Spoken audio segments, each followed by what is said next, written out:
जय Hind. Welcome to Daksha e classroom. मैं मनीष सेवटा। बच्चों, आज हम PT04 का पेपर 2 डिस्कस करने वाले हैं। पेपर की अगर आप बात करें तो सिंपल था एज कम्पेयर टू पेपर 1 थोड़ा सा बेटर था, बिकॉज में more than one option correct थे, थोड़ा सा पजलिंग हो रहा था। ये पेपर मुझे सिंपल लगा, सवाल स्ट्रेट फॉरवर्ड थे, आप कर सकते थे। आइए वन बाय वन सब सवालों को देखते हैं।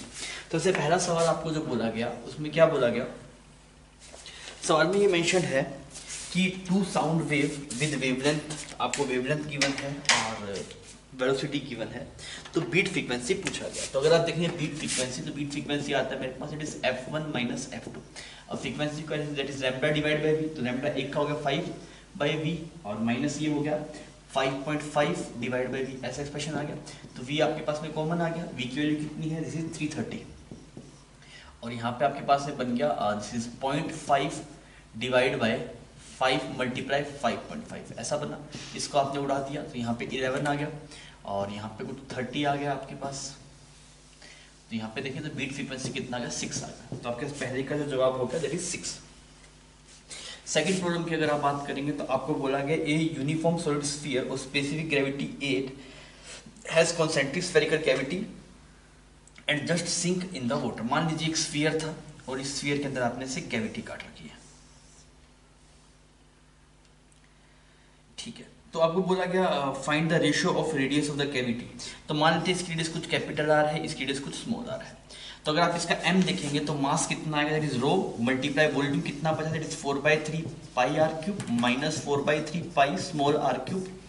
ये मास आ गया multiply g is equal to buoyant force. Buoyant कितना आएगा, रो ऑफ वाटर और multiply 4/3 capital R cube multiply g, ऐसा बन गया 4/3 पाई 4/3 पाई 4/3 साफ हो गया, ये यहाँ पे साफ हो गया।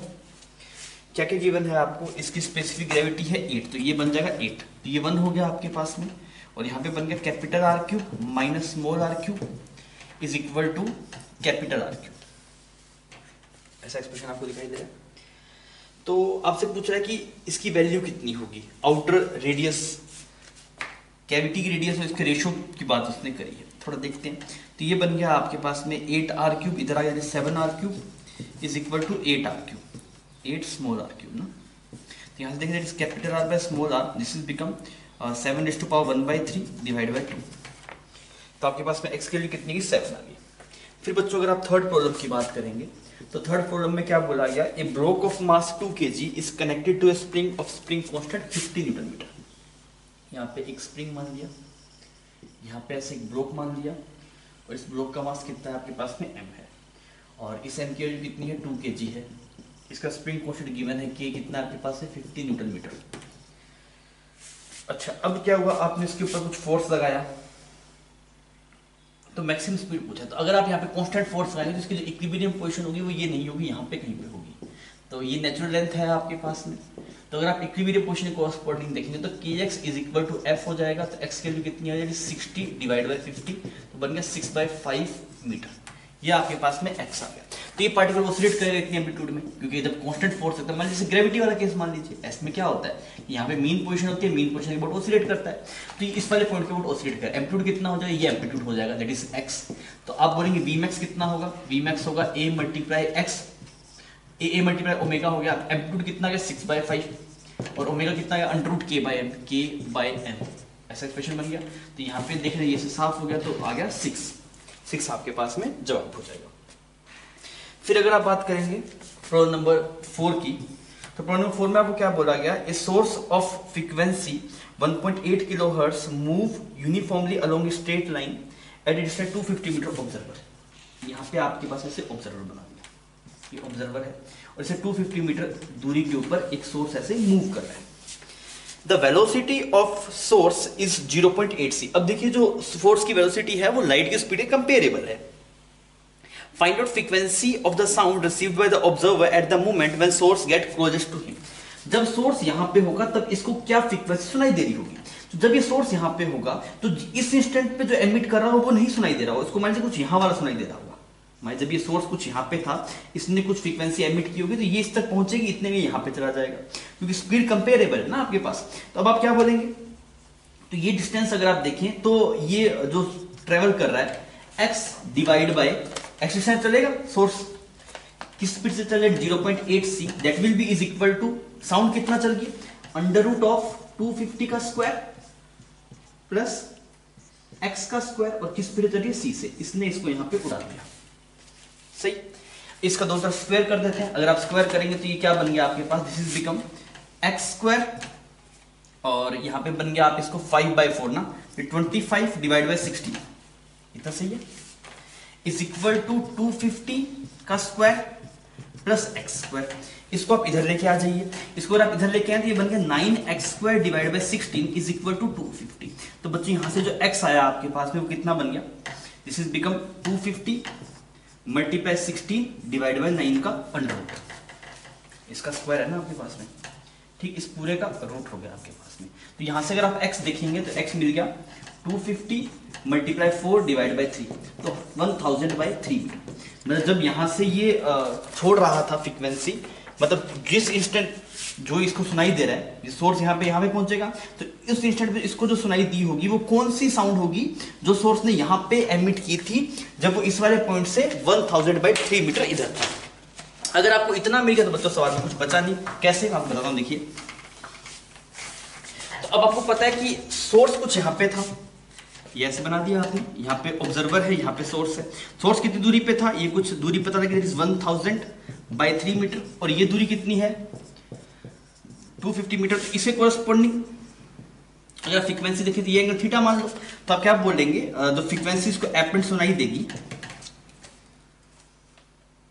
वो कितनी आएगी आपके पास में, वेलोसिटी ऑफ साउंड वो गिवन है 0.8 c, वेलोसिटी ऑफ साउंड कितनी है c, ऑब्जर्वर मूव नहीं कर रहा, c माइनस यहां पे आप देखेंगे 0.8 c cos theta multiply f not. ठीक है, अब cos थीटा की वैल्यू पुट करते हैं। cos थीटा कितना आ गया बच्चों आपके पास में, तो यहां से tan थीटा निकालता हूं पहले। tan थीटा आ गया परपेंडिकुलर डिवाइड बाय बेस, तो कितना आ गया बच्चों 3/4 आ गया tan थीटा। तो tan थीटा आपके पास में 3/4 आ रहा है, दिस इज 3 दिस इज 4, तो ये रहेगा कितना 5। तो ये वैल्यू पुट करूंगा, अगर f रेंट की मैं निकालूं तो ये बन गया f नॉट की वैल्यू गिवन है 1.8 kilohertz, that is 1.8 kilohertz divide by 1 minus 8/10 that is 4/5 multiply cos theta, cos theta is 4/5। सही, अच्छा इसकी वैल्यू देखते हैं, तो ये बन गया आपके पास में ऊपर जाके 25 मल्टीप्लाई 1.8 डिवाइड बाय 9, तो ये बन गया 0.2, और यहाँ पे आ गया आपके पास में 5 किलोहर्ट्ज। तो आपके पास में क्या आंसर हो जाएगा, 5 इसका आंसर हो जाएगा। तो ये सवाल अच्छा था, जब आपके पास में कंपेरेबल होती है वेलोसिटीज तो आपको देखना पड़ता है कि जिस इंस्टेंट पे सोर्स यहाँ पे होगा तो उससे कोई पहले वाले इंस्टेंट की साउंड उसको यहाँ पे सुनाई दी होगी। तो अगर कंपेरेबल हो तब ऐसे करना होता है, कंपेरेबल नहीं तो डायरेक्टली हम बोल देते हैं कि इस वाले इंस्टेंट का चाहिए तो सेम एफ नोट आएगा, पर अभी कंपेरेबल है इस वजह से हमें ये करना पड़ा। बच्चों अगर आप फिफ्थ प्रॉब्लम की बात करेंगे तो आपको बोला गया 2 particles P1 and P2 of equal mass situated at, 2 particles हैं आपके पास में, एक यहाँ पे है 0,0 पे और ये यहाँ पे ऐसे 10,0 पे, और moving with constant velocity collide. तो मान लीजिए ये कुछ ऐसे इस तरफ जा रहा है, ये कुछ इस तरफ जा रहा है, और दोनों यहाँ पे कोलाइड करते हैं किस पे 4,0 पे। तो आपसे बोला गया कोफिशिएंट आइडियल है सब कुछ, मतलब इलास्टिक कोलिजन है, सेंटर ऑफ मास का कोऑर्डिनेट कितना होगा T0 टू T0। तो आप सोच के देखिए इनिशियल सेंटर ऑफ मास कहाँ पे था, यहाँ पे था 5,0 पे, ये आपके पास में इनिशियल आ गया सेंटर ऑफ मास इनिशियल। तो अगर आप देख रहे हैं कि 1 सेकंड के अंदर T0 टाइम के अंदर वो कितना मूव कर गया, T0 टाइम में कितना मूव किया, T0 टाइम में वो 1 यूनिट मूव कर गया। तो अगर आप देखेंगे 2 T0 टाइम में कितना मूव करेगा 2 यूनिट, तो ये यहाँ से T0 टाइम में इतना है, फिर अगले T0 टाइम में यहाँ पे पहुंच जाए 3,0 पे। तो अगर आप कोऑर्डिनेट की बात करें तो कितना है 3 आएगा। तो आप से 12/n कितना होना चाहिए 3 होना चाहिए, तो n की वैल्यू कितनी हो जाएगी 4 हो जाएगा। ठीक, फिर अगर आप बात करें 6th प्रॉब्लम की, तो 6th प्रॉब्लम में बोला गया a wheel of moment of inertia I and radius r is rotating about it axis and angular speed is omega naught, fine. फिर आपने क्या करा, जेंटली एक पार्टिकल रख दिया, नई एंगुलर स्पीड क्या होगी, तो मैंने एंगुलर मोमेंटम कंजर्वेशन लगाया, तो इनिशियल आया I ओमेगा, फाइनल I आया, प्लस आपने क्या किया एज पे आपने इसको रख दिया, तो नया कितना बनेगा दैट इज मल्टीप्लाई mr² और ओमेगा डैश, तो ओमेगा डैश की वैल्यू कितनी आ गई I omega divide by I plus mr² omega. तो आपके पास में इसकी वैल्यू पूछी यहाँ पे x की, तो x की वैल्यू कितनी आ जाएगी, 1 आ जाएगी। क्लियर? बच्चों अगर आप 7th प्रॉब्लम को देखें तो आपको बोला गया 2 मोल तो ऑक्सीजन के थे आपके पास में, 2 मोल किसके थे, ऑक्सीजन के, और 5 मोल आपके पास में हीलियम के थे, 5 मोल हीलियम के थे। और जो टेम्परेचर था इनिशियली वो कितना था, 300 kelvin, initial temperature is 300 kelvin. आपको बोला गया कि 25 कैलोरी हीट आपने ऐड कर दी मिक्सचर में, तो फाइनल टेम्परेचर कितना होगा। तो आपको पता है कि प्रोसेस आइसोकोरिक है, वॉल्यूम चेंज नहीं हो रहा है, वॉल्यूम चेंज नहीं हो रहा है बिकॉज एक रिजिड कंटेनर है। तो डेल्टा क्यू क्या लिखा जा सकता है, that is N C V delta T. अब देखिए क्यू कितना दिया है आपने, क्यू दिया है 325 कैलोरी, क्यू इज 25 कैलोरी, ठीक, इज इक्वल टू एन, पहले वाली गैस के ये आ गया एन की वैल्यू 2, सीवी कितना है इसका, ये diatomic gas, it is 5/2r, और डेल्टा टी की जगह डेल्टा टी लिख दिया, प्लस यहाँ पे आ गया 5, 3/2r, मोनोटोमिक गैस है, और यहाँ पे डेल्टा टी आ गया। इस 2 ने इसको उड़ा दिया, और यहाँ पे अगर आप देख रहे थे तो कितना बन गया ये 15/2, 25/2, 25/2 r delta T is equal 25, इसने इसको उड़ा दिया। तो r की वैल्यू कितनी कैलोरी में, वो 2 बोल दिया इसने, तो डेल्टा टी की वैल्यू कितनी की, मतलब 1 डिग्री सेल्सियस या फिर 1 केल्विन से चेंज हुआ होगा। तो आपका आंसर कितना हो जाएगा, 1 हो जाएगा। बच्चों अभी हम 8th प्रॉब्लम देखते हैं। 8th प्रॉब्लम में आपको क्या बोला गया कि आपके पास में पोटेंशियल, इंटरनल एनर्जी और डेंसिटी का कर्व गिवन है आपको, तो हमने वैसे बता दिया, दैट इज इंटरनल एनर्जी और वर्सेस डेंसिटी का कर्व गिवन है। तो कर्व कुछ ऐसा है आपके पास में, ऐसा कुछ बना दिया इसने, इस पॉइंट का नाम रखा बी और इस पॉइंट का नाम रखा कुछ ए। यहाँ पे जो इंटरनल एनर्जी का चेंज है वो लिखा हुआ है, यहाँ पे है 2 जूल और यहाँ पे 37 जूल, ऐसे जा रहा है। कर्व देखिए किसके बीच में, इंटरनल एनर्जी और रो के बीच में। तो आपसे पूछा वर्क डन कितना होगा बी से ए के अंदर जाने में। तो मैंने बोला यार अगर इसका मतलब क्या है, u मल्टीप्लाई रो कांस्टेंट, अगर रेक्टेंगुलर हाइपरबोला है तो यही मतलब होता है रेक्टेंगुलर हाइपरबोला का कि x y should be constant. तो मैंने लिखा u multiply rho is constant. अब u तो होता है डायरेक्टली प्रोपोर्शनल टेम्परेचर, तो u को टेम्परेचर की तरह लिख दिया, और डेंसिटी क्या हो गया आपके पास में, डेंसिटी हो गया small m divide by volume is constant. इसका मतलब क्या है, t/v कांस्टेंट आता है आपके पास में, इस वाले कर्व के कोरस्पॉन्डिंग t/v कांस्टेंट है। t/v कांस्टेंट इसका मतलब क्या है, प्रेशर क्या है कांस्टेंट, मतलब प्रोसेस कैसा है, आइसोबारिक है, ठीक। तो प्रोसेस अगर आइसोबारिक है तो आपको पता है जो डेल्टा यू की वैल्यू है, delta U that is 35 joule. तो डेल्टा यू क्या होता है, डेल्टा यू हो गया NCV, CV कैसी गैस है बच्चों, डायटोमिक गैस है। तो CV की अगर आप बात करें 5/2r और डेल्टा टी, और यहाँ पे अगर आप देखेंगे Q को तो Q क्या होगा NCP, CP कितना हो जाएगा 7/2r और मल्टीप्लाई डेल्टा टी, दोनों को डिवाइड मार दीजिए, तो फिर 35 divide by Q is equal to यहाँ पे बचेगा 5/7, क्लियर। तो Q की वैल्यू कितनी आ गई आपके पास 49। अच्छा Q की वैल्यू 49 आ गई, पर हमें Q नहीं चाहिए था, हमें चाहिए था वर्क डन। तो मैंने क्या लिखा, Q is equal to delta U plus work done. तो Q कितना है 49, डेल्टा यू है 35 प्लस वर्क डन। तो बच्चों यहाँ से अगर आप वर्क निकाल रहे हैं तो ये कितना बन गया आपके पास, दिस इज बिकम 14 जूल। अच्छा अगर ये 14 जूल है, सवाल में बोला गया कि this is equal to 2W, तो यहाँ से जो W आ जाएगा वो कितना आ जाएगा 7 आ जाएगा, क्लियर। तो सवाल थोड़ा सा ट्रिकी था आपके पास में, और अगर आप इसको पकड़ पाते दिक्कत नहीं होगा। फिर बच्चों अगर आप 9th प्रॉब्लम की बात करेंगे तो 9th प्रॉब्लम में क्या बोला गया, इसमें बोला गया कि how many degree of freedom have the gas molecule if under standard condition, density given है, वेलोसिटी गिवन है। तो मुझे पता है यार वेलोसिटी का जो एक्सप्रेशन आता है वो आता है under root gamma P by rho, because मुझे तो गामा की वैल्यू चाहिए, ठीक। तो मैंने गामा की वैल्यू क्या, गामा निकालना है, पी की वैल्यू कितनी है आपके पास में, पी की वैल्यू आप 0.01 रख दीजिए, और रो की वैल्यू पुट कर 1400 मल्टीप्लाई 1089, ठीक। नहीं तो आप गामा RT बाई एम से भी कर सकते हैं, चाहे तो उससे कर लीजिए जोन से। तो यहाँ से अगर आप गामा करेंगे तो किसका आता है, डायटोमिक गैस का आता है वो गामा, दैट विल बी, यहाँ से जो गामा आता है इट इज 7/5, 1.4। समझ में आ गया, डायटोमिक गैस है तो डिग्री ऑफ फ्रीडम कितनी हो जाएंगे 5, तो आंसर कितना आ जाएगा 5 आ जाएगा। फिर बच्चों अगर आप 10th प्रॉब्लम की बात करें तो आपको बोला गया कि ऐसे एक स्क्वायर प्लेट है और इसका इस एक्सिस के ऊपर मोमेंट ऑफ इनर्शिया पूछा है। तो मैंने बोला मुझे इसके ऊपर पता है, अगर ये साइड L है तो ml²/12, मतलब अगर आप यहाँ पे परपेंडिकुलर एक्सिस थ्योरम लगाएंगे तो इसके अबाउट होगा ml²/12, इसके अबाउट आ गया ml²/12, इसके अबाउट आ गया ma²/6। तो इसके बोर्ड अगर ml/6 है तो इसके बोर्ड सेम होना चाहिए, तो इसके बोर्ड कितना आएगा, दिस इज बिकम ml/12। इतना समझ में आता है। ये परपेंडिकुलर डिस्टेंस कितनी होगी, अगर ये l है तो ये बन जाएगा l/√2। तो i अगर आप देखेंगे तो i बन जाएगा ml/12 प्लस ml/2, तो कितना हो जाएगा 7ml/12। ठीक, तो आप इसमें लिख दीजिए दैट इज 7, m की वैल्यू कितनी है 3, l स्क्वायर की वैल्यू कितनी है 4 डिवाइड बाय 12, तो कितना आ गया आपके पास में 7 आ गया, आंसर हो गया 7।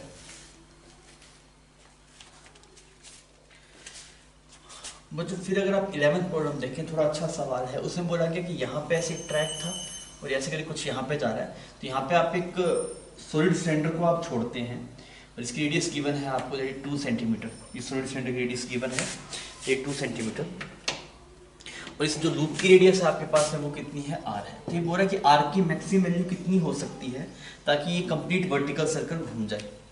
तो अगर आप देखिए यहाँ से अगर आप छोड़ रहे हैं तो हाइट गिवन है आपको कितना 13 सेंटीमीटर। तो मान लीजिए जैसे टॉप मोस्ट पोजीशन पहुंच जाता है यहाँ पे, यहाँ वेलोसिटी कितनी होनी चाहिए, that is √g multiply r। अब कितनी रेडियस में घूम रहा है ये रेडियस होगी r-2 सेंटीमीटर। ठीक, तो कितना आ गया r-2 centimetre corresponding divide by 100 कर दो, इतनी वेलोसिटी चाहिए v मिनिमम। अब यहाँ पे और यहाँ पे वर्क एनर्जी थ्योरम में, तो वर्क डन बाय ग्रेविटी कितना आएगा, that is changing kinetic energy. तो वर्क डन बाय ग्रेविटी देखिए कितना आया, कितना नीचे आया आपके पास में, दिस इज 13, तो ये यहाँ से कितना है आपके पास में, दैट इज mg, कितनी डिस्टेंस नीचे है देखिए, टोटल था पहले 13 सेंटीमीटर माइनस, और अभी कितना है आपके पास में, दैट इज 2r -2 तो हो जाएगा +2 डिवाइड बाय 100, इतना नीचे आ गया। ये डिस्टेंस है इतनी है, पहले 13 सेंटीमीटर था बच्चों आपके पास में, और अभी कितना है ये r और 2r -2, तो जब आप इससे माइनस करें तो ऐसा एक्सप्रेशन बन जाएगा। चेंजिंग काइनेटिक एनर्जी अगर आप देखेंगे तो इनिशियली आपके पास में 0 थी, और फाइनल अगर देखें that is half mv² plus half i omega square. i की जगह क्या बनेगा mr²/2, ओमेगा की जगह क्या बनेगा दैट इज v²/r। इसने इसको मार दिया, तो टोटल बन गया 3/4 mv², और यहाँ पे आया mg, और this is become 15 -2r divide by 100। सही, ये मीटर में चल रहा है। अब वेलोसिटी की वैल्यू हम पुट कर देते हैं, तो यहाँ से कितना आया आपके पास में, this is become g multiply 15 -2r divide by 100 is equal to v² की वैल्यू कितनी आया, that is g r-2 divide by 100 और मल्टीप्लाई 3/4। तो इस g ने इसको मार दिया, इस 100 ने इसको मार दिया, यहाँ बन गया 60 - 8r is equal to 3r-6। तो यहाँ बन गया 66 इज इक्वल टू 11r, तो r की वैल्यू कितनी है 6 सेंटीमीटर। मतलब मैक्सिमम वैल्यू कितनी हो सकती है आपके पास में 6 सेंटीमीटर। ठीक है, अब हम चलते हैं बच्चों नेक्स्ट प्रॉब्लम पे, प्रॉब्लम नंबर 12। प्रॉब्लम नंबर 12 में क्या बोल रहा है, a uniform road, mass given है रोड का that is 1/5 kg, length given है आपको 1 metre, is initially rest in vertical position, the road is hinged at the center such that it can free rotate about without friction। ठीक है, और jet axis passing through, ठीक है, particle आते हैं आपके पास में, देखिए यहाँ पे ऐसे 2 पार्टिकल आते हैं आपके पास में, यहाँ से एक पार्टिकल आता है 100 ग्राम का, किस स्पीड से, u स्पीड से, और यहाँ पे भी एक पार्टिकल आता है आपके पास में 100 ग्राम का u स्पीड से। एंगुलर वेलोसिटी पूछी है। अब आप देखिए एंगुलर मोमेंटम कंजर्वेशन आता है, इनिशियल कितना दैट इज m, इसका स्मॉल m मान ली m, और वेलोसिटी कुछ u है, और ये डिस्टेंस कितना है बच्चों आपके पास में, दैट इज 1/2 प्लस इसका एंगुलर मोमेंटम भी सेम आएगा mu/2। ठीक, ये किसके बराबर हो जाएगा, फाइनल देखेंगे तो रोड का हो जाएगा ml²/12, कैपिटल M²/12, इसका हो जाएगा ml²/4, एक का तो मल्टीप्लाई करेंगे 2, ये मल्टीप्लाई आ गया ओमेगा। अब आप देखिए क्या क्या कर रहा है। सबसे पहले हम वैल्यूज पुट कर देते हैं। स्मॉल m की वैल्यू है आपके पास में, स्मॉल m की वैल्यू है 100 ग्राम। ठीक है, तो ये अगर 100 ग्राम आएगा आपके पास में, तो आपने लिखा 100 ग्राम है ना आपके पास में, और स्पीड कितना है 6 डिवाइड बाई 2, इसको मल्टीप्लाई 2 कर दीजिए, दोनों को लिख दिया। यहाँ पे आप देखें 200 ग्राम, और एल स्क्वायर जो 1 आ गया divide by 12 plus 100/2 multiply omega dash. अब देख लीजिए ग्राम ग्राम सब साफ हो जाएगा, ये यहाँ पे उड़ेगा तो यहाँ पे 2 आ गया, ये यहाँ पे साफ हो गया, इधर बन गया 6, ये वाली टर्म बन गई 6, और यहाँ पे अगर आप चेक करेंगे तो ये बन गया 1/6 प्लस 1/2 मल्टीप्लाई ओमेगा डैश। तो ओमेगा डैश कितना आ गया बच्चों 36 डिवाइड बाई 4, तो ओमेगा डैश आ गया आपके पास में, तो 9 आपके पास में सही जवाब हो जाएगा। तो सिंपल था, एंगुलर मोमेंटम कंजर्वेशन लगाते तो सवाल हो जाता।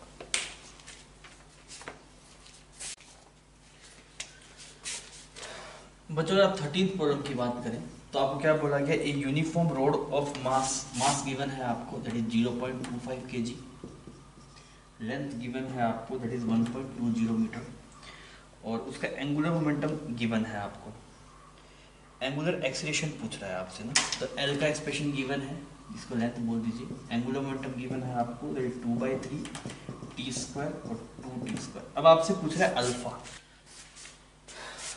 अब हमसे सवाल में पूछा गया है अल्फा, तो उसके टॉर्क चाहिए, तो टॉर्क क्या है dl/dt, इसको डिफरेंशिएट करें तो कितना बन गया, this is 4/3t plus 4t, ऐसा बन गया आपके पास में। कुछ गलत कर दिया ना हमने, फंक्शन गलती है, यहाँ पे t³ है, 2/3t³ और 2t², तो इसको अगर हम देखेंगे तो ये बन गया आपके पास में 2t² प्लस यहाँ पे क्या बन गया 4t, ये आ गया बच्चों टॉर्क। अब अगर हमसे t = 3/2 पे पूछा, t = 3/2 पे टॉर्क की वैल्यू देखते हैं 2, और यहाँ पे आ गया 9/4 प्लस 4 × 3/2, ये 2 आ गया, यहाँ पे 2 आ गया, तो दिस इज बिकम 9/2 प्लस 6, तो कितना आ गया आपके पास 12 21 21/Nm, इतना सही है।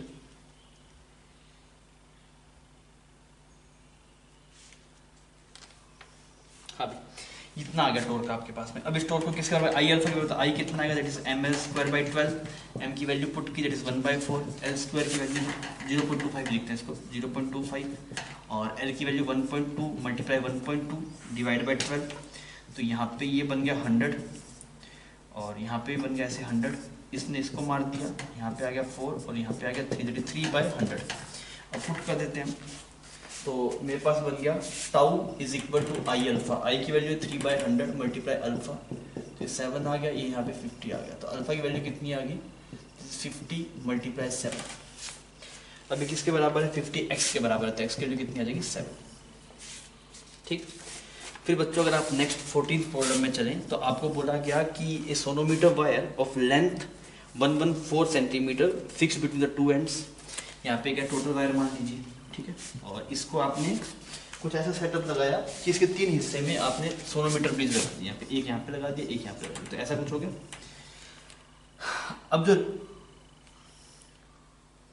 उस फंडामेंटल फ्रीक्वेंसी, इसकी फंडामेंटल फ्रीक्वेंसी कुछ f है, इसकी कितनी है 3f है, और इसकी कितनी है 4f है, ये रेशो में गिवन है आपको। तो लेंथ के बारे में बात हुई है, तो अगर आप इसकी फ्रीक्वेंसी f है तो फंडामेंटल फ्रीक्वेंसी क्या होती है, that is v divide by 2, इसकी लेंथ L1 मान लीजिए, इसकी L2 और इसकी L3, v divide by 2 L1 बोल सकते हैं इसको। सिमिलरली यहाँ पे अगर आप देखें दैट इज 3f, वो किसके बराबर होगा v डिवाइड बाई 2 L2, और अगर आप देखें दैट इज 4f, तो ये किसके बराबर आएगा v डिवाइड बाई 2 L3, वैसे सेम होगी बिकॉज एक ही रस्सी है आपके पास में। अब अगर आप देखेंगे तो आपके पास में पूछ क्या रहा है आपसे, तो लार्जेस्ट सेगमेंट की लेंथ कितनी है वो पूछना चाह रहा है। तो अगर आप L1 देख रहे हैं तो L1 तो आ गया v/2f, ठीक, L2 अगर आप देख रहे हैं तो कितना आ गया v/6f, L3 अगर आप देख रहे हैं v/8f, ठीक। तो अगर हम ऐसा करें कि इस वाली लेंथ को हम L0, सबसे हाईएस्ट लेंथ कौन सी देगी, सबसे हाईएस्ट लेंथ ये वाली है, इसको अगर मैं L0 बोल दूँ तो कितना हो जाएगा, ये हो जाएगा L0/3, और ये क्या हो जाएगा आपके पास में L0 डिवाइड बाई 4। अब आपको पता है कि L0 plus L0/3 plus L0/4, ये वैल्यू कितनी है 144 सेंटीमीटर, ठीक।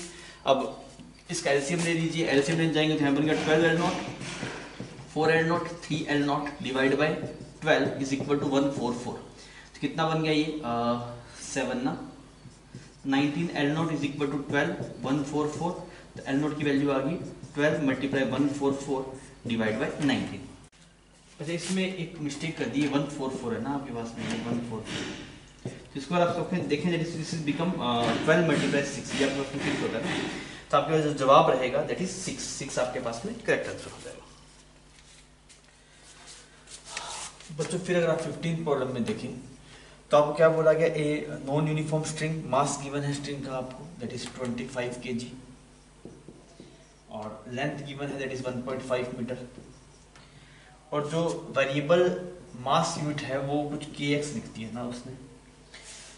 अब टेंशन बता दी, स्ट्रिंग में 15 न्यूटन की टेंशन है, तो एक एंड से दूसरे एंड में जाने में कितना टाइम लगेगा वेव को, वो पूछा है। सबसे पहले इसकी की वैल्यू निकालता हूँ, तो मैंने क्या लिखा है, लैम्डा dx को अगर मैं इंटीग्रेट करूंगा तो टोटल मास के बराबर आ जाएगा। तो लैम्डा हो गया आपके पास में k x²/2, इसको k l²/2, अगर हम लिमिट पुट कर दें 0 से लेके l तक।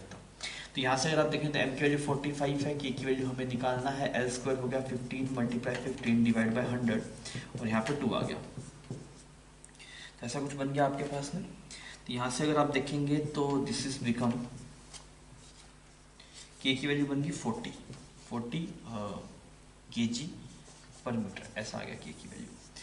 अब अगर आप टाइम देखेंगे तो dx जो वेलोसिटी आ जाए √t/μ, टेंशन फिक्स हो गया आपके पास, दैट इज 15, और म्यू कितना आ गया आपके पास में, k × x, k की जगह 40 × x, ये आपके पास से वेलोसिटी आ गया। तो अगर आप थोड़ी डिस्टेंस ट्रेवल करने में कितना टाइम लगेगा, dx डिवाइड बाई v की जगह कितना आ गया, दिस इज √15 और यहाँ पे √40x, ठीक, इसको आप इंटीग्रेट कर दीजिए। तो x की वैल्यू कितनी है, 0 से लेके आपके पास में l है, और टाइम के लिए 0 से लेके t है। आप यहाँ पे सोल्व करेंगे, इसकी वैल्यू जब आप निकालेंगे तो यहाँ से जो टाइम निकल के आता है आपके पास में, दैट इज 2 सेकेंड। कर पाएंगे इसको, इसमें कोई दिक्कत नहीं है ना। ये आपके पास में रूट में आपके पास में ऐसा है ना, ठीक है, यहाँ पे √x है, इसका मैं बता दूँ करके। x की इसका हो जाएगा 3/2, नीचे भी आ जाएगा 3/2, और यहाँ पे बन जाएगा √40/√15, लिमिट चली जाएगी 0 से लेके l तक। तो यहाँ से जब आप सोल्व करेंगे तो ऐसा बन जाएगा 2l की पावर क्यूब, l कितना आपके पास है 1.5, तो 1.5, फिर इस पूरे का रूट, ऐसे लिखा जाएगा इसको, और यहाँ बन गया √40/15। अब देख लीजिए, ये तो बन गया टोटल लीजिए 1000, इसने इसको मार दिया। यहाँ पे अगर आप देखें कि यहाँ पे उड़ गया, तो ये 5, ये ऐसे हो गया आपके पास में, तो यहाँ पे 4 आ गया, ये आ गया, यहाँ पे 3 भी था। अब आप इसको सोल्व करके देख लीजिए, तो यहाँ पे कितनी वैल्यू आ रही है आपके पास में, 2 सेकंड आ जाएंगे, ठीक। फिर अगर आप 16 प्रॉब्लम की बात करेंगे तो 16 प्रॉब्लम में क्या बोला गया, सब डाटा आपको गिवन है, प्रेशर वेव की इक्वेशन गिवन है, इंटेंसिटी पूछा गया। तो पता है इंटेंसिटी होता कितना है, that is pressure square divide bye 2ρV।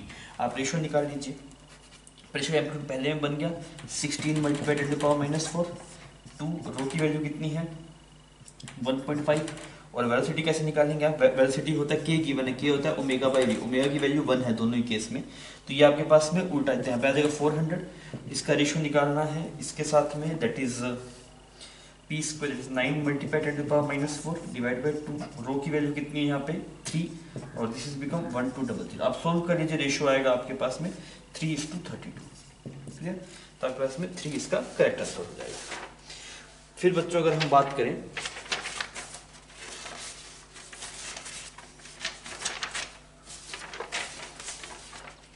Seventeen number problem की, अगर हम बात करें तो अब क्या बोला गया, in a resonance tube experiment the first resonance length is L1। तो आपने क्या लिखा, जैसे L/, सबसे पहले कोरस्पॉन्डिंग जो मोड बनता है वैसे ही बनता है ना, फर्स्ट में ऐसा बनता है कुछ, तो λ/4 किसके बराबर है, L1+c। नेक्स्ट कितना बनेगा 3λ/4, वो कितना है L2+c। और आपसे पूछा गया कि थर्ड रेजोनेंट फ्रीक्वेंसी वो हो जाएगी 5λ/4 इज इक्वल टू कितना है L3+c, ऐसे ही बनेगा। इससे ये फर्स्ट मोड था, सेकंड मोड अगर आप देखें तो कुछ ऐसा बनेगा। तो ये λ/2 + λ/4, λ/2 + λ/4, तो ये बन जाएगा 3λ/4। सिमिलरली अगर आप इससे नेक्स्ट देखेंगे तो λ+ ऐसा बन जाएगा।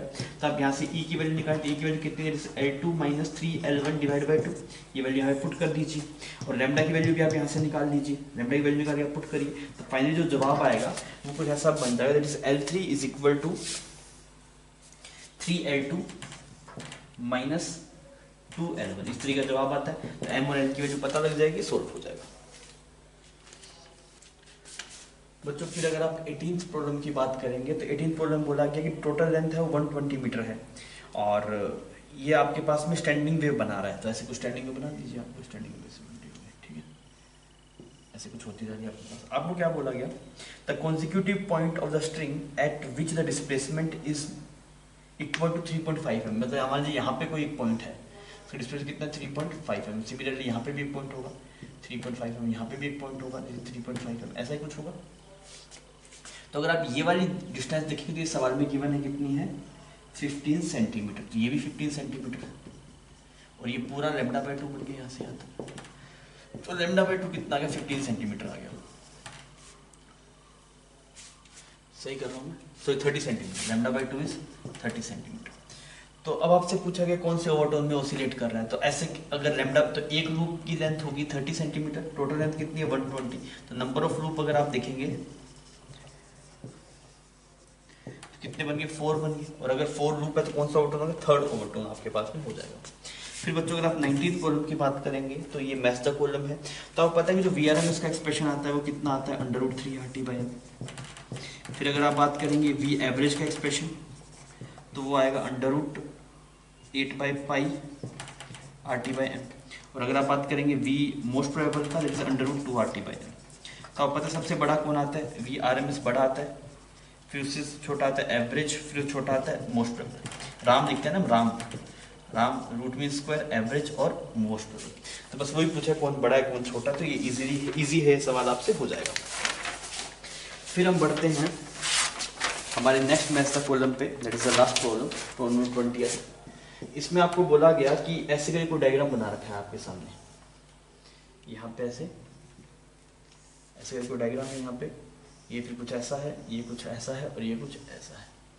तो ये देखेंगे यहाँ से यहाँ पे, यहाँ से यहाँ पे, इस पॉइंट का नाम हो गया A, इस पॉइंट का नाम आपके पास में हो गया B, इस पॉइंट का नाम हो गया C और इस पॉइंट का नाम क्या हो गया D हो गया। ठीक है, इसका टेम्परेचर जो आपके पास में है वो 300 है और इसका टेम्परेचर जो आपके पास में है वो कुछ T0 बोल दीजिए आप एक बार, या फिर इसको TB बोल रखा है इसने, TB बोल देते हैं यहाँ पे ना।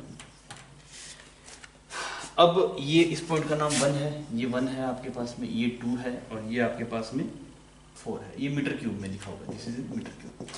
सबसे पहले बोला गया PA/PV बताइए, PA/PV। तो आपको पता है कि यार ये अगर T/V कांस्टेंट है, इसमें T/V कांस्टेंट, प्रेशर भी कांस्टेंट है, तो PA/PV कितना आएगा, 1 आएगा। तो A का ऑप्शन तो आपके पास में Q मैच कर जाएगा। ठीक, फिर अगर B की बात करें, TB/TA, तो आपको क्या पता है, that is TB/2 is equal to TA/1। तो TB/TA कितना आ गया, 2 आ गया। तो 2 आ गया आपके पास में, तो आप क्या बोलेंगे, Q का P सही हो जाएगा आपके पास में, सॉरी जो B का है वो क्या सही हो जाएगा आपके पास में, P सही हो जाएगा, क्योंकि इसकी जो वैल्यू आ रही है वो 2 आ रही है। तो आप बोलेंगे सर B का P सही हो जाएगा। C बोला delta Q in B to C, यहाँ पे डेल्टा Q कितना आएगा और D से A में कितना है, मैग्नीट्यूड पूछा है। तो मुझे पता है कि अगर मैं बात करूँ B से C, तो प्रोसेस आइसोथर्मल है तो Q आएगा वर्क डन के बराबर, और वर्क डन होगा कितना, nRT ln V2/V1, तो ये बन जाएगा 2। ठीक, ये आ गया आपके पास में Q B से C के अंदर। अगर आप निकालेंगे Q D से A के अंदर, that is nRT ln V2/V1, तो ये बन गया 4, बिकॉज आपको मैग्नीट्यूड चाहिए। अच्छा, टेम्परेचर दोनों का डिफरेंट है, यहाँ का टेम्परेचर अलग है, यहाँ का टेम्परेचर अलग है, तो कैसे निकालें हम टेम्परेचर। तो आप ये बोल सकते हैं दैट इज, यहाँ का टेम्परेचर हमने अभी देखा था कि अगर 300 है तो यहाँ का कितना 600 हो जाएगा, बिकॉज T/V कांस्टेंट होना चाहिए। तो आप BC में जो लिखेंगे तो ये बन जाएगा 600 ln2 डिवाइड बाई, यहाँ पे कितना बन जाएगा 300 डिवाइड बाई ln4।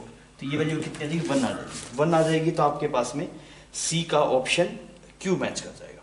फिर अब D में चले, P मैक्सिमम कितना होगा और B मिनिमम कितना होगा। देखिए यहाँ पे अगर आप प्रेशर देख रहे हैं तो सेम ही है A और B के अंदर, तो ठीक है। तो प्रेशर आता है आपके पास में T/V के प्रोपोर्शनल। तो अगर आप आगे जा रहे हैं, आगे टेम्परेचर सेम है पर वॉल्यूम घट रहा है, वॉल्यूम के बाद आपका वॉल्यूम बढ़ रहा है, तो ये टेम्परेचर यहाँ पे कम होगा, यहाँ पे अगर आप आएंगे तो और कम होगा। तो मैं टेम्परेचर निकाल के दिखाता हूँ आपको। देखिए यहाँ पे जो टेम्परेचर आएगा वो आएगा 300/1/nR। ठीक, PV is equal to nRT होता है। तो आपने T/V की वैल्यू पता है, T/V की वैल्यू कितनी है, मैं PA बता रहा हूँ आपको, PA पूछा ना। PA अगर आप निकालें, दैट इज nR T/V की value, what is the value of T/V, यहाँ पे आ गया 300। अगर आप PB की बात करेंगे, again this is become 300 nR। अगर आप बात करेंगे C की तो क्या लिखेंगे, दैट इज 600 nR ना, nRT की जगह कितना 600 डिवाइड बाई 4, ये आ गया। और अगर आप बात करेंगे D की, that is nR 300 divide by 4 की, ऐसा आ गया। तो हाई सबसे लोवेस्ट टेम्परेचर कहाँ पे है आपके पास में, यहाँ पे है सबसे लोवेस्ट टेम्परेचर। और सबसे मैक्सिमम टेम्परेचर कितना है, ये वाला है मैक्सिमम टेम्परेचर। तो आप दोनों का रेशो निकालें तो रेशो कितना आ जाएगा, 4 आ जाएगा रेशो आपके पास में। तो आप बोलेंगे डी का एस ऑप्शन मैच करता है। क्लियर। तो इसी के साथ मुझे ये पेपर खत्म होता है। पेपर थोड़ा ठीक सिंपल था, 20 सवाल थे बस, 18-20 सवाल, 18 रहते ठीक रहता है, 20 सवाल थोड़ा सा पेपर लेंदी माना जाता है, पर ठीक था, मतलब सवाल में बहुत ज़्यादा टफ सवाल नहीं थे, आप करते तो धड़ाधड़ हो जाते।